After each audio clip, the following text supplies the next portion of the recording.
Now coming on to our next problem. अब देखिए ये पर्टिकुलर एक प्रॉब्लम हमारे पास दी गई है जो कि बहुत ही सिंपल सी प्रॉब्लम है। ठीक है, अब हम देखते हैं कि इस पर्टिकुलर प्रॉब्लम में हमको कैसे सॉल्व करना है, क्या हमारे पास आएगा ये पार्ट। देखिए जरा, यहाँ पे इसने बोल रखा है हमको कि the distance between two equal balls having unlike charges. Unlike charges का मतलब है हमने यहाँ पे Q1 एंड हमने यहाँ पे -Q2 कंसीडर कर लिया। ठीक है, the radius of the ball are much less than the distance between them, the balls attract each other with the force of this. तो पहले तुम्हारे पास अट्रैक्शन फोर्स दे रखा है और ये दे रखा है वैल्यू 36 इंटू 10⁻⁻5 न्यूटन।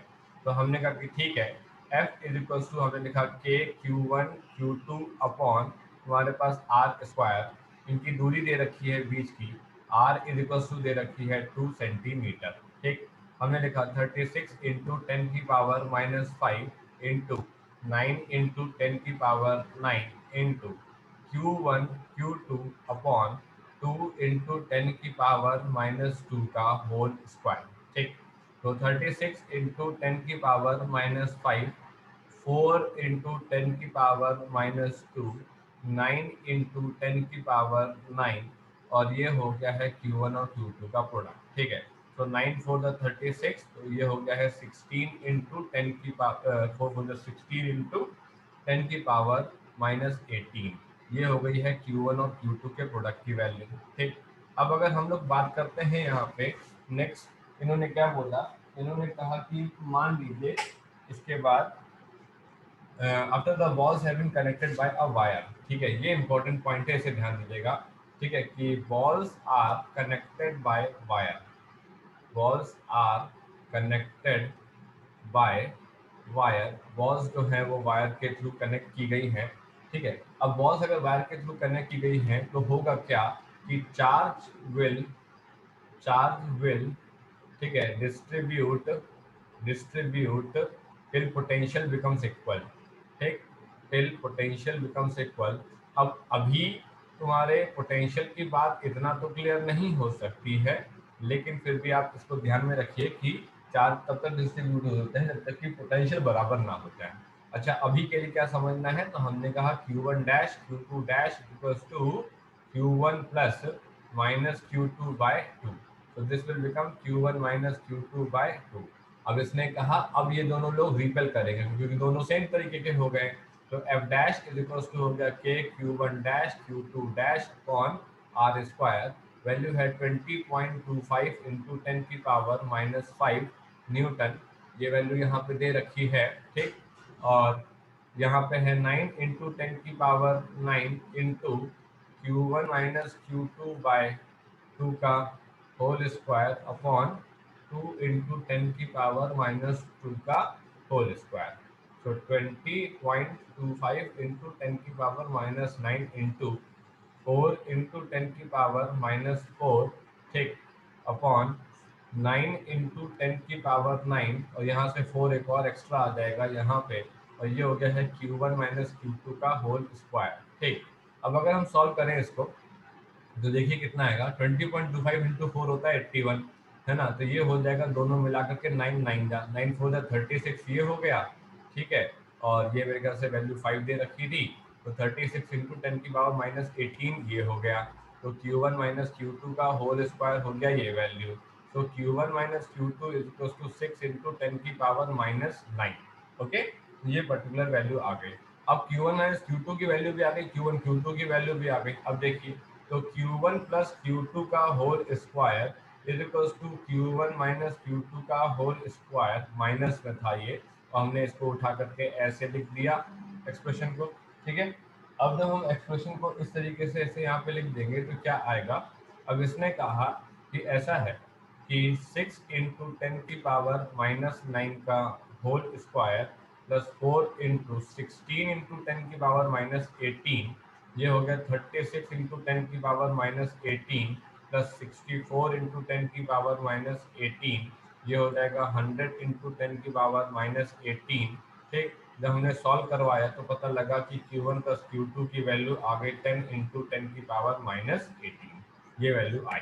ठीक, अब हमको ये पता है कि Q1 प्लस Q2 जो है वो आया है 10 इंटू 10⁻⁻18 और Q1 माइनस Q2 जो है इसकी वैल्यू कितनी आई है 6 इंटू 10⁻⁻18।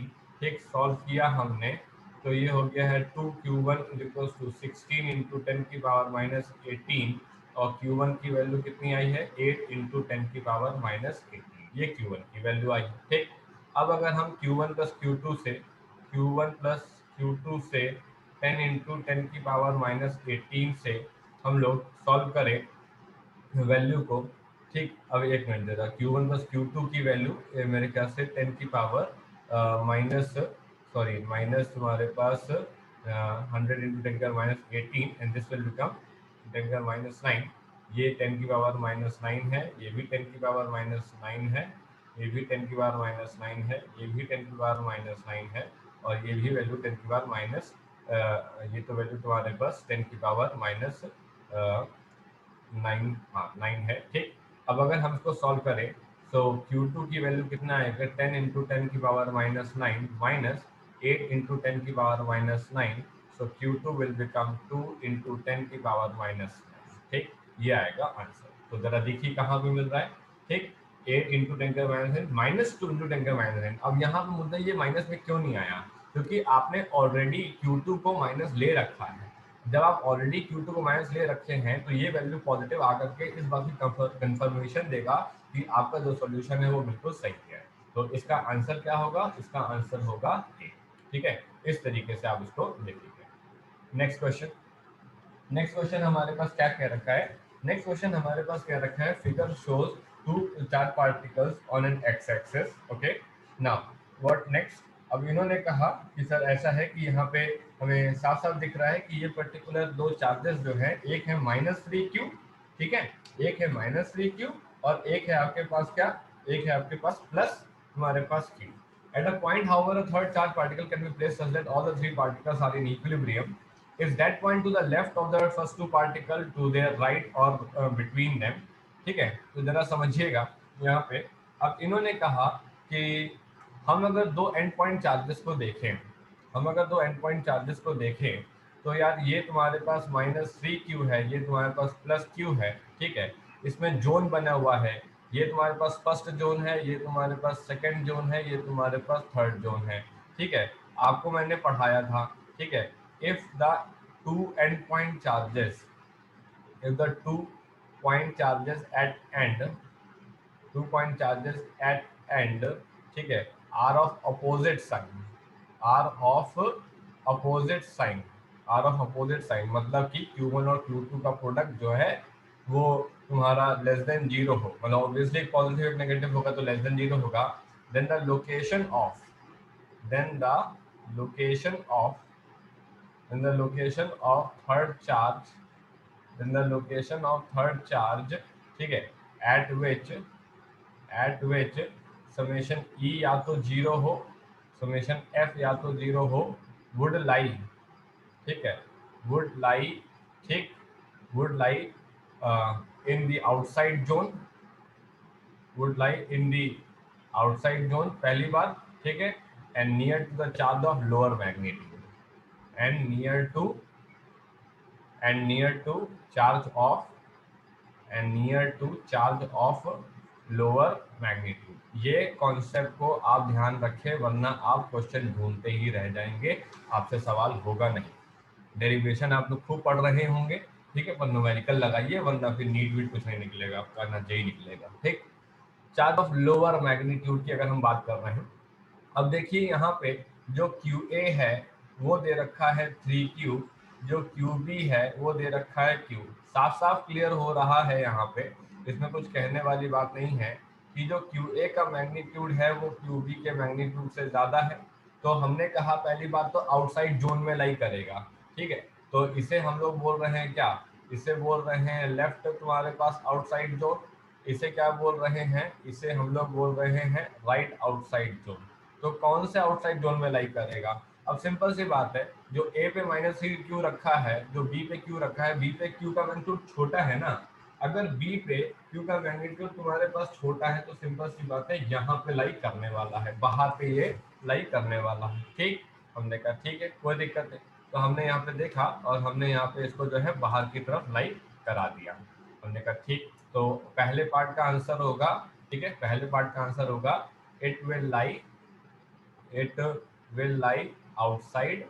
पहले पार्ट का आंसर होगा इट विल लाई आउटसाइड, ठीक है, outside to the right of, to the right of, to the right of तुम्हारे पास टी। ठीक, अब सेकेंड पार्ट, सेकेंड पार्ट हमसे क्या पूछा गया है, सेकेंड पार्ट हमसे पूछा गया है कि जो कोई चार्ज पार्टिकल है सर, ठीक है, वो चार्ज पार्टिकल तुम्हारा जो है पॉजिटिवली चार्ज पार्टिकल है या तुम्हारे पास नेगेटिवली चार्ज पार्टिकल है। ठीक है, हमसे ये पूछा गया है जो कोई भी चार्ज पार्टिकल है वो पॉजिटिवली है या नेगेटिवली है। बहुत ही सीधी सी कंडीशन है कि अगर मैं तुम्हारे सामने यहाँ पे पूरा सिस्टम बनाता हूँ, तुम खुद सोचो कि यहाँ पे क्या होने वाला है।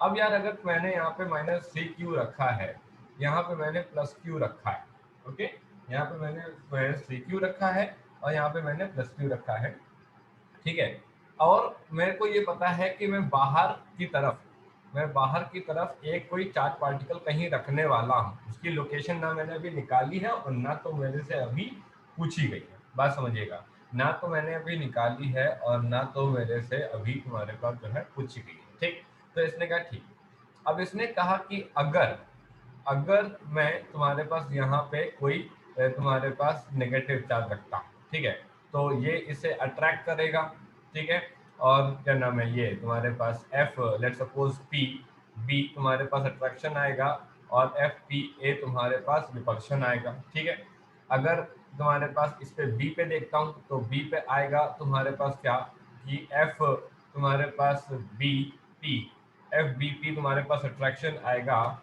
और अगर मैं बात करूं तो एफ बी ए भी तुम्हारे पास अट्रैक्शन ही आएगा उधर की तरफ। ठीक, और अगर मैं ए की बात करूं तो ए पे क्या आएगा, एफ तुम्हारे पास ए बी तुम्हारे पास अट्रैक्शन आएगा और एफ ए पी तुम्हारे पास रिपल्शन आएगा। बात समझ रहे हो, तो ए पे पी की वजह से, यहाँ पे पी है, ए पे पी की वजह से रिपल्शन आएगा और ए पे जो है बी की वजह से तुम्हारे पास अट्रैक्शन आएगा, बी पे ए की वजह से अट्रैक्शन और बी पे बी की वजह से अट्रैक्शन, ई पे तुम्हारा बी की वजह से अट्रैक्शन, ए की वजह से रिपल्शन आएगा। मान लो कि अगर कहीं, मान लो कि अगर कहीं मैंने ऐसा रख दिया होता सी, ठीक है, मान लो कि मैंने ऐसा रख दिया होता कि भाई ये -3q है, ठीक है, ये +q है, ये बी पॉइंट है, ये तुम्हारे पास ए पॉइंट है और पी पॉइंट पे मैंने कोई प्लस चार्ज रख दिया होता, तो सोचो क्या होता, जरा समझना, तो सोचो क्या होता।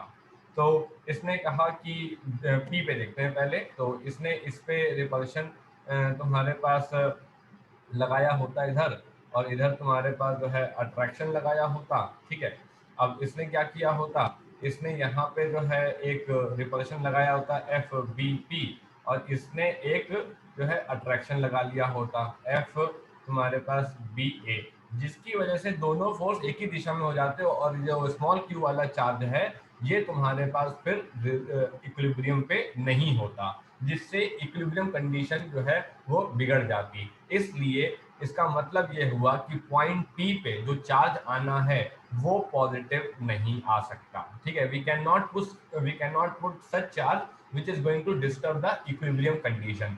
सो इसने कहा कि एट पॉइंट पी, समझिएगा जरा, इसने कहा एट पॉइंट पी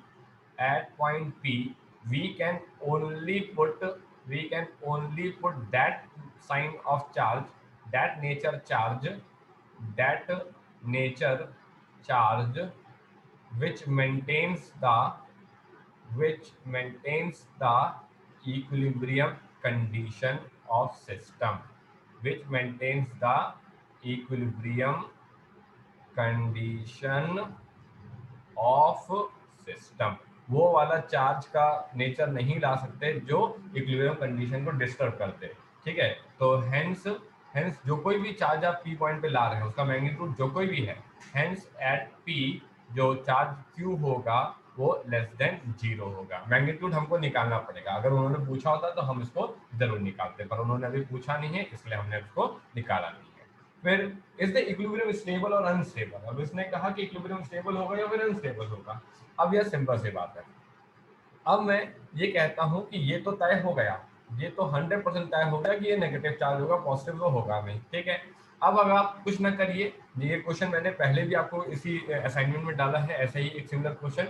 आप इस -q वाले चार्ज को या तो राइट या तो लेफ्ट खिसका के देखिए, और जब आप खिसका के देखेंगे तो आपको पता लगेगा जैसे ही आपने खिसकाया ये चार्ज चला जाएगा, इसका मतलब ये बनाएगा क्या, ये बनाएगा एक अनस्टेबल इक्विलिब्रियम। और अगर किसी को मान लीजिए नहीं भी आता है, वो निकालता है, वो कहता नहीं मेरा इक्विलिब्रियम नहीं आ रहा है, आप मुझे मैसेज कर दीजिएगा, मैं आपको इसका पूरा फुल सॉल्यूशन दूंगा, मैग्नीट्यूड भी दे दूंगा, मैं आपको लोकेशन भी दे दूंगा, मैं आपको अनस्टेबिलिटी में आपको दिखा दूंगा। हालांकि ऑलरेडी मैंने एक क्वेश्चन करा रखा है, सिमिलर क्वेश्चन बिल्कुल करा रखा है असाइनमेंट में ऑलरेडी, ठीक है, इसी असाइनमेंट में, तो आप वहां से एक बार उसको ट्राई जरूर करिएगा। चलिए अगला सवाल। नेक्स्ट क्वेश्चन क्या कहता है, नेक्स्ट क्वेश्चन सर हमसे यहाँ पे ये कहता है कि फिगर 1.28 ये यहाँ पे दे रखा है, चार हमको यहाँ पे चार कॉन्फ़िगरेशंस दे रखे हैं, ठीक है। और in each the particles on the x-axis are equidistant from the y-axis. The particle on the y-axis experiences an electrostatic forces F from each of the two particles. ठीक है भाई, कोई दिक्कत नहीं, तो हमको साफ साफ दिख रहा है, diagram A, diagram B, diagram C, diagram सब कुछ दिख रहा है यहाँ पे, ठीक है। तो हम एक काम करते हैं, फटाफट फटाफट बना लेते हैं, इसको सॉल्व कर लेते हैं, ठीक है। सिंपल सिंपल से डायग्राम है, कोई बहुत डिफिकल्ट तो है नहीं, ठीक। देखिए जरा, यहाँ पे ये डायग्राम दे रखा है, और इस डायग्राम में ये तुम्हारे पास प्लस क्यू दे रखा है, इस डायग्राम में भी ये प्लस क्यू दे रखा है, इसी में सॉल्व करते हुए चलेंगे हम लोग, ठीक है। इसमें कोई बहुत बड़ी चीज़ नहीं है। तो इन्होंने कहा कि सर ऐसा है कि ये वाला फोर्स तुम्हारे पास यहाँ पे हमको उठा लेते हैं जरा, ठीक। अब इन्होंने दूरी वगैरह के बारे में क्या बताया, हाँ ये पता है, in each the particles on the X axis are equidistant from the Y axis, ठीक है। Let this distance be P, मान लेते हैं कि ये डिस्टेंस तुम्हारे पास पी है, मान लेते हैं कि ये डिस्टेंस भी तुम्हारे पास जो है कैसा है, ये डिस्टेंस भी पी है, ठीक है। तो हमने कहा कि मान लो ये सी पॉइंट है, ये ए पॉइंट है, और ये बी पॉइंट है। अब मैं एफ सी ए लिखता हूँ तो मैं क्या लिखूंगा, के क्यू स्क्वायर अपॉन तुम्हारे पास पी स्क्वायर, ठीक है। और अगर मैं एफ सी बी लिखता हूँ तो इसमें क्या लिखूंगा, के क्यू स्क्वायर अपॉन तुम्हारे पास पी स्क्वायर। ये एफ सी ए है और ये तुम्हारे पास एफ सी बी है, ठीक है।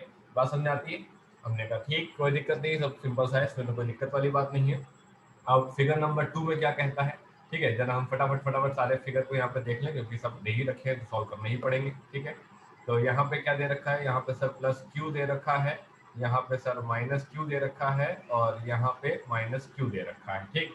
अब जरा हम बात कर लेते हैं, फटाफट फटाफट बना लेते हैं, ठीक है। ये हमने यहाँ पे इसको बनाया, ठीक। और ये हमने जो है यहाँ पे इसको इधर की तरफ बनाया है, ठीक। अब अगर मैं बात करूँ तो देखिए, ये ए पॉइंट है अपना, ये बी पॉइंट है अपना, और ये तुम्हारे पास जो है सी पॉइंट है अपना, ठीक। अब अगर मैं बात करता हूँ तो ये जो है तुम्हारे पास एफ सी तुम्हारे पास ए अट्रैक्टिव, ओके।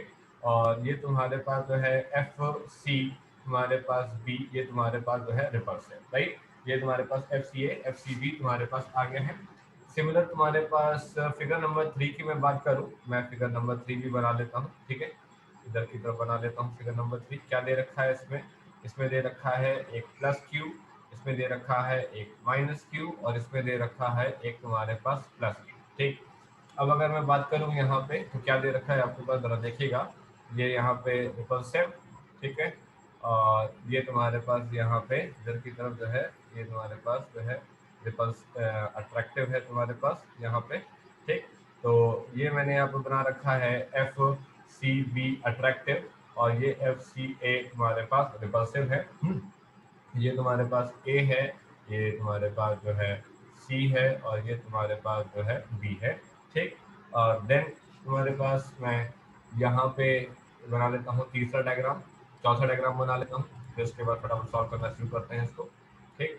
देखिएगा जरा, तो ये तुम्हारे पास क्या है, ये है तुम्हारे पास प्लस क्यू, ये है तुम्हारे पास माइनस क्यू, और ये है तुम्हारे पास माइनस क्यू, ठीक। अब अगर मैं यहाँ पे बात करूँ तो देखिए मैं क्या बना सकता हूँ यहाँ पे, ये तुम्हारे पास अट्रैक्टिव आएगा, सिंपल सी बात है, ये वाला अट्रैक्टिव आ जाएगा, ठीक है। और ये वाला यहाँ पे क्या आ जाएगा, ये वाला यहाँ पे जो है रिपल्सिव आ जाएगा, ये तुम्हारे पास जो है यहाँ पे रिपल्सिव आ जाएगा। तो इन्होंने कहा माइनस क्यू, ये आ जाएगा तुम्हारे पास सी एफ सी बी आ जाएगा, और ये तुम्हारे पास जो है एफ सी ए आ जाएगा। ये तुम्हारे पास ए है, सी है, तुम्हारे पास बी, ठीक।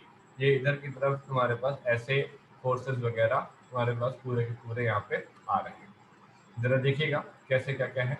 तो देखिए मैं चेक कर लेता हूँ, प्लस क्यू पे यहाँ पे ये रिपल्सिव और रिपल्सिव आ चुके हैं, ठीक है।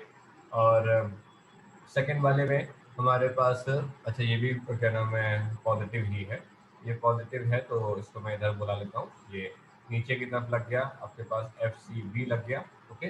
एंड देन फिर ये पॉजिटिव और नेगेटिव है, एक ने रिपल्सिव मारा होगा, एक ने अट्रैक्टिव मारा है, ठीक है। देन ये पॉजिटिव नेगेटिव है और ये नेगेटिव, तो ये पॉजिटिव से इस नेगेटिव पे हमारे पास अट्रैक्टिव हो गया है, इस नेगेटिव से नेगेटिव पे रिपल्सिव हो गया है, ठीक। आगे चलते हैं। अब सबसे पहला पार्ट देखते हैं, are the magnitude F of these forces the same और different, are the magnitude of magnitude F of those forces the same और the particle on the Y axis experience electrostatic forces F from each of these two particle, ठीक है। इसका मतलब ये इसकी बात कर रहा है, ये भी एफ है और ये कह रहा है ये भी एफ है, तो सर सब में तो सेम ही लग रहा है, ठीक है। तो पहले पार्ट का आंसर हो गया, पहले पार्ट का आंसर आ गया कि सर सेम आ रहा है, ठीक है, बिल्कुल सेम आ रहा है, एफ वैल्यू सेम आ रहा है दोनों से। तो is the magnitude of the net force on the particle on the Y axis equal to greater than और लेस देन 2f, ठीक।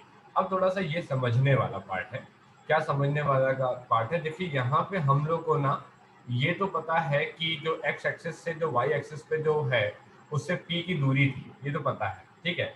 लेकिन हमको ये तो नहीं बताया कि एंगल वगैरह के बारे में, कुछ ऐसा बोला नहीं, ठीक है, ऐसा हमको कुछ बताया नहीं। तो एक काम करते हैं हम, इसमें ऐसे ले लेते हैं कि ये एंगल तुम्हारे पास कोई थीटा है और इसे हम लोग एंगल तुम्हारे पास जो है इसे भी थीटा बोल देते हैं, इसे भी थीटा बोल देते हैं और तुम्हारे पास जो है इसे भी थीटा बोल देते हैं। ऐसा हम लोगों ने थीटा थीटा करके बोला, ठीक है। अब अगर ये थीटा है तो ये वाला एंगल कितना हुआ, ये वाला एंगल हो गया 180 माइनस तुम्हारे पास 2 थीटा, बात समझना, 180 माइनस 2 थीटा हो गया, ठीक है। सेम तरीके से ये वाला एंगल तुम्हारे पास कितना हो गया है, हाँ, ये वाला एंगल थीटा है, ये वाला एंगल थीटा है, तो ये वाला एंगल भी तुम्हारे पास 180 माइनस 2 थीटा हो गया। ये वाला एंगल भी थीटा है, ये वाला एंगल भी थीटा है, तो ये वाला टोटल एंगल तुम्हारे पास 2 थीटा हो गया, ठीक है। सेम तरीके से ये वाला एंगल थीटा है, ये वाला एंगल थीटा है, तो ये वाला टोटल एंगल तुम्हारे पास 2 थीटा हो गया, ठीक है ना। तो हमने ये एंगल निकाल लिया। अब हमने कहा लाओ मेरे को इसका रिजल्टेंट फोर्स निकालने का है, ठीक है। तो मैंने कहा कि इसे मैं डायग्राम फर्स्ट वन बनाया हूँ, ये डायग्राम 2 बनाया हूँ, मैं ये डायग्राम तुम्हारे पास 3 बनाया हूँ एंड देन मैं ये डायग्राम तुम्हारे पास जो है 4 बनाया हूँ, ठीक।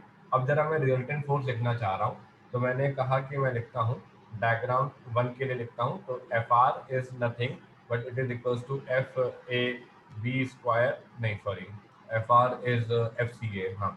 तो हमने लिखा तुम्हारे पास एफ सी ए का स्क्वायर, एफ सी बी का square two F C A, ठीक, F C B cos 180 minus तुम्हारे पास 2 थीटा, ठीक है। Now F R will be तुम्हारे पास cos 180 minus cos 180 minus 2 theta is cos 2 theta, but second quadrant में cos negative होता है, तो ये हो गया एफ सी ए का स्क्वायर और एफ सी बी का स्क्वायर, ठीक है, टू एफ सी ए और एफ सी बी, और ये हो गया कॉस तुम्हारे पास कितना, कॉस तुम्हारे पास 2 थीटा, ठीक है। पर ये पॉजिटिव में नहीं आएगी वैल्यू, ये वैल्यू तुम्हारे पास नेगेटिव में आएगी, क्योंकि तुम्हारे पास कॉस 180 माइनस 2 थीटा होता है cos minus of cos 2 theta, ठीक है। और ये चीज़ तुम्हारे पास 1 के लिए भी एप्लीकेबल है और 2 के लिए भी एप्लीकेबल है। अब अगर हम 3 के लिए देखें और 4 के लिए देखें, जहाँ पे थीटा है, कॉस 2 थीटा है, तो वहाँ पे ये लिख पाएंगे हम लोग तुम्हारे पास एफ सी ए का स्क्वायर, ठीक है, एफ सी बी का स्क्वायर, ठीक है, प्लस 2 एफ सी ए, ठीक है, एफ सी बी और कॉस 2 थीटा, ये हमने यहाँ पे लिखा, ठीक है। अब इसने हमसे क्या पूछा, इसने कहा is the magnitude of the net force on the particle on the Y axis equal to greater than और लेस देन 2f, ठीक है। इक्वल टू है या ग्रेटर देन है या लेस देन 2f है। अब अगर मैं बात करता हूँ, ठीक है, फॉर तुम्हारे पास, फॉर तुम्हारे पास 1 एंड 2 के लिए, ठीक है, फॉर 1 एंड 2 के लिए अगर मैं कहता हूँ कि इफ 2 थीटा टेंडिंग टू 0, अगर ऐसा हो जाए, ठीक है, तो कॉस 2 थीटा, ठीक है, वुड टेंड टू 1, अगर ऐसा होगा तो एफ आर की वैल्यू तुम्हारे पास कितनी होगी, एफ आर की वैल्यू होगी F C A square plus F C B square minus 2 F C A F C B, ठीक है, कॉस थीटा की वैल्यू 1, तो ये हो जाएगी F R is equals to F C A minus तुम्हारे पास एफ सी बी का होल स्क्वायर का अंडर रूट है, and this will become F C A minus तुम्हारे पास एफ सी बी, जो कि बराबर है ये जीरो हो जाएंगे। हमने कहा अच्छा ठीक है, अगर तुम्हारे पास कॉस टू थीटा तुम्हारे पास जीरो हो जाता है ना, तो ये वैल्यू आ जाती। सेम तरीके से थर्ड और फोर्थ के लिए देखा, थर्ड और फोर्थ के लिए देखा, तो इसने कहा थर्ड और फोर्थ के लिए देखा तो उसमें पता लगा कि एफ सी ए का square plus F C B का स्क्वायर, ठीक है, टू एफ सी ए तुम्हारे पास F C B cos two theta की वैल्यू 1, ठीक, तो ये हो गया तुम्हारे पास एफ सी ए प्लस तुम्हारे पास एफ सी बी का होल स्क्वायर का under root. See this will become, this will become what this will become 2 तुम्हारे पास f का होल स्क्वायर का अंडर रूट, और ये हो जाता तुम्हारे पास 2f, ठीक है। बट यहाँ पे 2 थीटा तो तुम्हारे पास जीरो तुम्हारे पास है नहीं, ठीक है, 2 थीटा है नहीं, इसने कहा एज 2 थीटा तुम्हारे पास इंक्रीजेस कॉस 2 थीटा तुम्हारे पास क्या डिक्रीजेस, ठीक है, जैसे जैसे तुम्हारे पास 2 थीटा तुम्हारे पास बढ़ेगा, ठीक है, कॉस टू थीटा तुम्हारे पास घटेगा। इसका मतलब है कि एफ आर कभी भी तुम्हारे पास 2f के बराबर नहीं होगा, 2f से तुम्हारे पास कम ही होगा, ठीक है ना, और जीरो से तुम्हारे पास जो है ज्यादा होगा। इसका मतलब है कि इसने पूछा कि 2f से बराबर है या कम है या ज्यादा है, तो हम लिखेंगे आंसर क्या, हम लिखेंगे answer less than 2f, 2f से तुम्हारे पास जो है कम ही रहेगा, ठीक। अच्छा, ये तो हो गया सेकंड का आंसर। थर्ड पार्ट का आंसर क्या बोल रहा है, थर्ड पार्ट पूछा है do the x component of the two forces add और cancel. In case of figure number 1 और फिगर नंबर 2 साफ साफ पता लग रहा है कि एक्स कंपोनेंट कैंसिल हो जाएंगे, ठीक है ना, तो इसने कहा कि आंसर नंबर 3 पे हम कहेंगे कि फर्स्ट एंड तुम्हारे पास सेकंड में, ठीक है, एक्स कंपोनेंट तुम्हारे पास जो है कैंसिल हो जाएंगे, ठीक है, जो नेट फोर्स होगा, ठीक है, जो कि तुम्हारे पास एफ आर है वो पॉजिटिव वाई पे है फिगर नंबर 1 पे, ठीक है, और एफ आर जो है वो नेगेटिव वाई पे है फिगर नंबर तुम्हारे पास 2 पे, ठीक है। फिगर नंबर 3 पे देखें, फिगर नंबर 4 पे देखें, तो हम कहेंगे कि x component will not cancel, ठीक है, एक्स कंपोनेंट कैंसिल नहीं होने वाले हैं, एक्स कंपोनेंट कैंसिल नहीं होने वाले, ठीक। नेक्स्ट अगर हम लोग देखें तो नेक्स्ट में है Y component of the forces add और कैंसिल, तो इसने कहा कि फोर्थ में अगर देखें तो फोर्थ में अगर देखें तो इसने कहा कि फर्स्ट और सेकंड में Y component do not cancel, Y component will not cancel, Y component will not cancel, ठीक है। और अगर हम थर्ड में और तुम्हारे पास फोर्थ में देखें तो Y component will cancel, Y Y component will cancel, ये कैंसिल होंगे ही होंगे, ठीक। अच्छा, आगे फिर गए is the direction of net force on the middle particle that of cancelling component और एडिंग कंपोनेंट। एडिंग कंपोनेंट में सिंपल सी बात है, कैंसिलिंग कंपोनेंट कैसे हो सकते हैं, ठीक है, तो फिफ्थ में आंसर आएगा तुम्हारे पास क्या, एडिंग तुम्हारे पास कंपोनेंट, ठीक। और फिर क्या पूछा है, फिर हमसे पूछा है कि what is the direction of net force. By direction of net force तुम्हारे पास फर्स्ट वाले में क्या होगा, फर्स्ट वाले में होगा अलोंग तुम्हारे पास पॉजिटिव वाई एक्सिस, सेकंड वाले में होगा along negative Y axis, third वाले में होगा अलोंग पॉजिटिव एक्स एक्सिस है, और तुम्हारे पास फोर्थ वाले में होगा अलोंग तुम्हारे पास नेगेटिव एक्स एक्सिस। इस तरीके से हम लोग सोल्यूशन दिखा देंगे। So these are the final solution, और अगर किसी को इसमें कहीं भी कोई डाउट है तो आप पूछ लीजिएगा, मैं आपको बता दूंगा, ठीक है। Thank you.